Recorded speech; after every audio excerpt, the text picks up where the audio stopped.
بسم اللہ الرحمن الرحیم۔ اپنے اور اہل و عیال کے لیے دعا۔ رب اجعلنی مقیم الصلاۃ ومن ذریتی ربنا وتقبل دعا ربنا اغفر لی ولوالدی وللمؤمنین یوم یقوم الحساب۔ اس کا ترجمہ یہ ہے، اے میرے رب مجھے نماز کا قائم کرنے والا رکھ اور کچھ میرے اولاد کو۔ اے ہمارے رب اور میرے دعا سن لے۔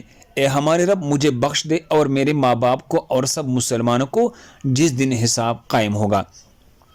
اس آیت میں اللہ نے فرمایا وَمِن ذُرِّيَّتِي اور کچھ میرے اولاد کو۔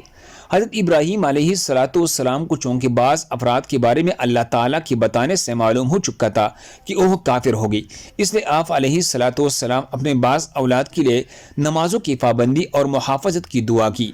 وَلِوَالِدَيَّ اور میرے ماں باپ کو۔ علماء فرماتے ہیں اس آیات میں ماں باپ سے حضرت ابراہیم علیہ السلام کے حقیقی والدین مراد ہے اور وہ دونوں مومن تھے، اس لیے حضرت ابراہیم علیہ السلام نے ان کے لیے دعا فرمائی۔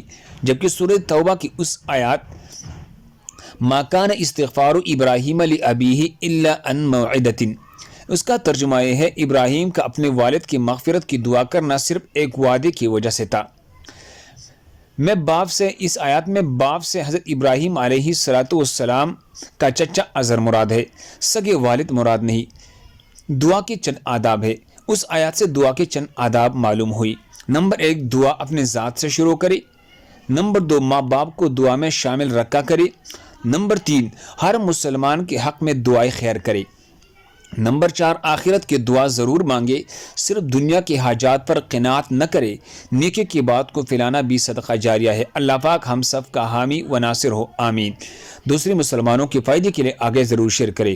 جزاکم اللہ خیر۔